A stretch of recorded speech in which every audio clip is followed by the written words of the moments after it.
Baik, selamat berjumpa lagi. Kita kembali belajar matematika. Kali ini kita akan belajar tentang perbandingan senilai dan perbandingan berbalik nilai.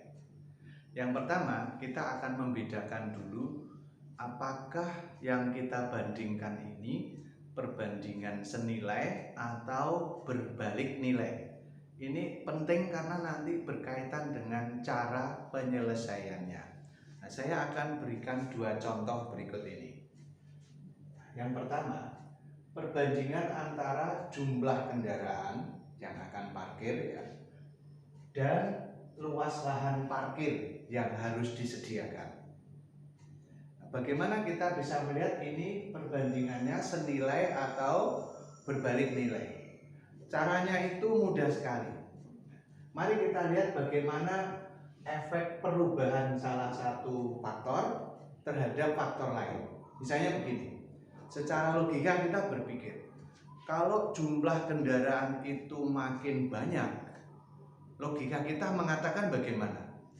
Apakah luas lahan parkirnya juga harus makin luas? Nah, secara logis pasti seperti itu. Jadi, kalau jumlah kendaraan itu meningkat, jadi jumlah kendaraan itu banyak ya, meningkat banyak, maka akan berefek bahwa luas lahan parkir juga harus besar. Luas lahan parkir juga harus besar. Ya, banyak dan besar ini sesuatu yang senilai. Jadi kendaraannya makin banyak, maka lahan parkirnya juga harus makin luas. Kalau dinilai dengan angka, semuanya menunjukkan angka yang makin besar.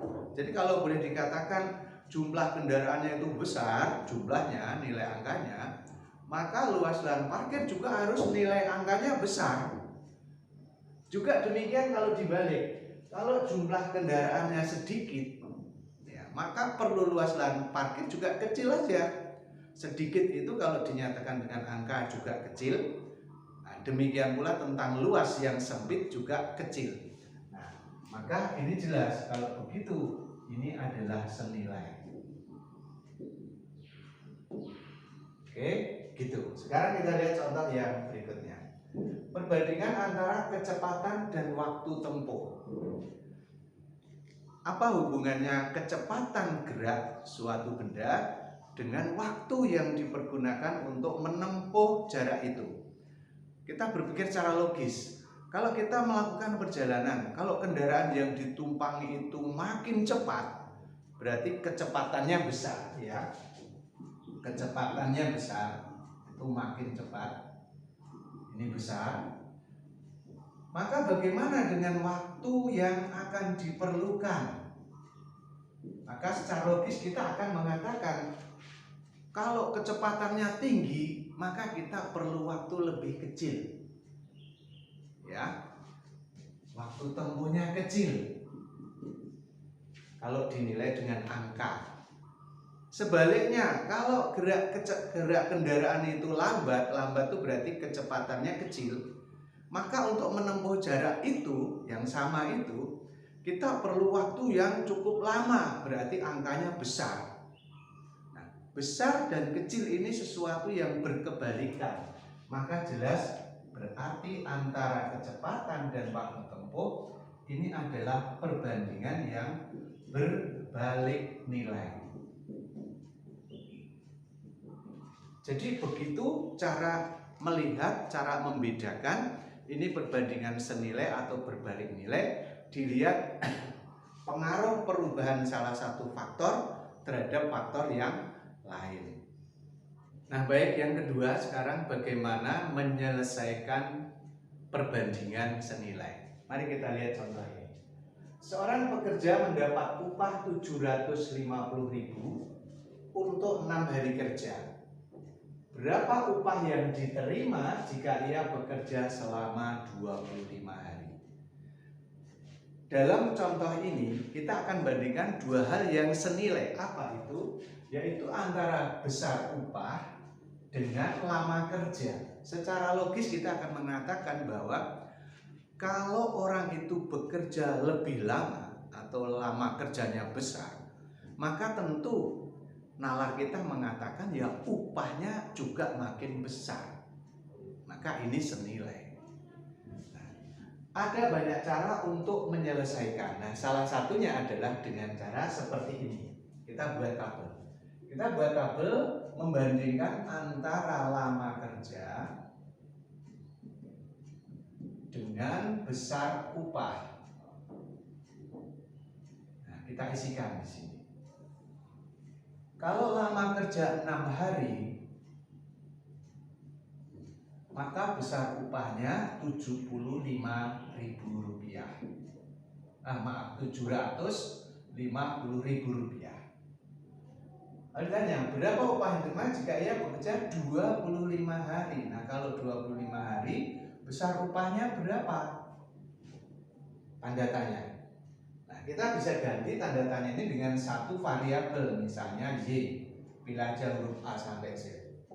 Ya. Nah, kalau sudah kita buat dalam tabel seperti ini, maka penyelesaiannya kalau ini tentang perbandingan senilai adalah tinggal kita kalikan silang. Maksudnya apa? Yang ini. Yang 6 hari ini kita kali dengan Y. Ini mengalikannya. Maka menjadi seperti ini. Sebelah sini ya. 6 hari dikali Y. Nah, nilainya akan sama dengan ini. Nah, ini 25 ya. 25 hari dikali ini. Ini 25 hari dikali Rp750.000. Kenapa kita pakai tabel? Meskipun cara lain sebenarnya ada, kita bisa juga membuat perbandingan ya. Misalnya 6 hari per ini sama dengan 750.000 per Y. Itu salah satunya. Silahkan, boleh juga begitu. Tapi saya ajak pakai ini supaya nanti bisa membedakan kalau dengan berbalik nilai bagaimana. Ya, nah kalau sudah demikian tinggal dikali aja. 25 kali 750.000 ini hari boleh dicoret sehingga tinggal 6Y sama dengan, nah kalau ini dikalikan hasilnya adalah 1875, nolnya ada 4, 1, 2, 3, 4. Maka Y tinggal dibagi saja. 18.750.000 dibagi dengan 6. Ya, nah, silakan dihitung. Maka hasilnya nanti adalah Rp3.125.000.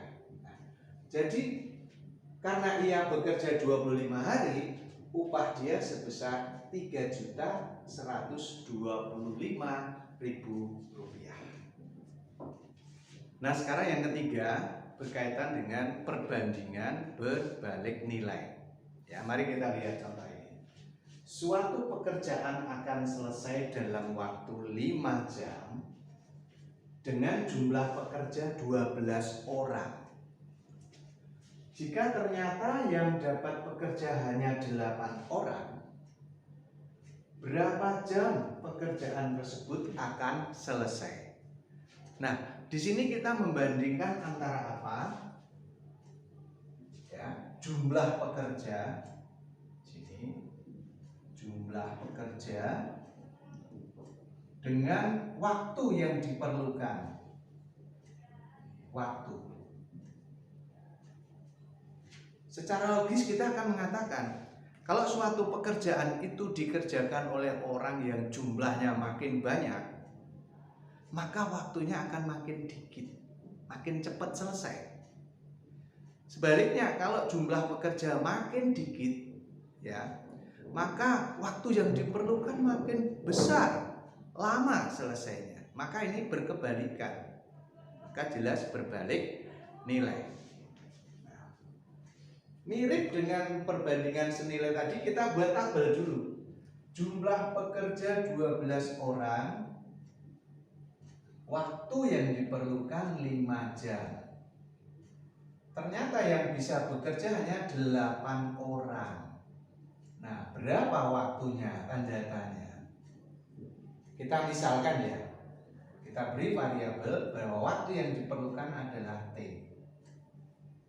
Nah, kalau sudah dibuat demikian, ya, ini hanya salah satu cara ya. Kalian mau pakai perbandingan juga boleh, tapi perbandingannya nanti harus dibalik. 12/8. Nah, di sini dibalik sama dengan T per 5.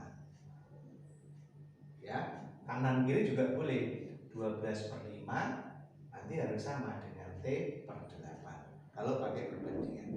Kalau dengan demikian enggak, langsung saja kita buat perkalian. Nah, kalau tadi perkaliannya kan menyilang, maka sekarang tidak menyilang, tapi sejajar. Yang 8 orang ini ngalikannya dengan T. Jadi 8 orang dikali T, nah dia akan sama dengan yang 12 orang itu ngalikannya dengan 5 jam. Dikali 5 jam. Ini sama-sama orang, bisa dicoret saja. Maka 8T, 8 kali T itu 8T, 12 kali 5 itu 60 jam. Berarti T tinggal dibagi saja. 60 jam kita bagi 8. Berapa? 60 bagi 8 itu yang mendekati 7. Ya. 7. Bagi yang kesulitan bagi. 60 kita bagi 8. 7 kali 8 itu 56. Kita kurang sisanya 4. Habis angkanya. Pinjam 0. Sini koma.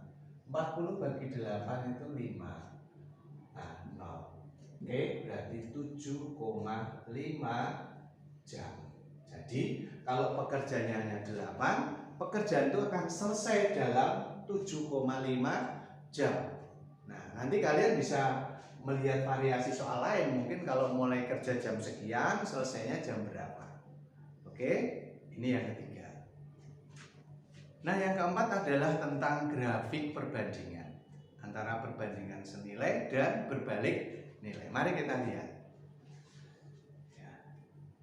Di sini ada 2 tempat grafik senilai berbalik nilai. Membedakannya itu mudah sekali. Tadi kan kita katakan begini.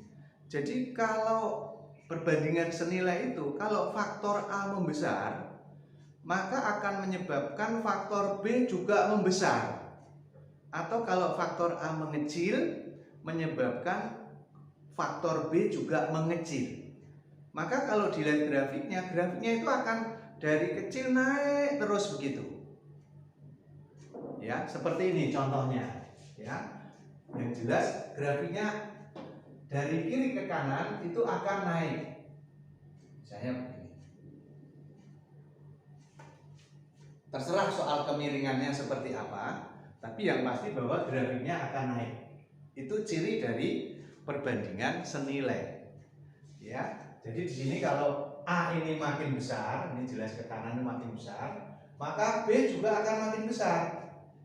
Nah, kalau ditarik ke bawah, ke sini ya. Jadi kalau A mengecil, maka B juga mengecil. Itu cirinya. Yang kedua, kalau berbalik nilai, kebalikannya. Ketika A itu kecil, maka B-nya besar. Nanti kalau A besar, B-nya kecil, maka grafiknya dia akan turun. Misalnya begini. Nah, ini. Ya, kita lihat. Ketika A itu membesar, maka B-nya justru mengecil. Ketika dia di sini sama, ini di sini, ya. Sebaliknya, ketika A itu mengecil, maka B-nya membesar. Itu saja cara membedakan grafik perbandingan senilai dan berbalik nilai. Semoga berhasil.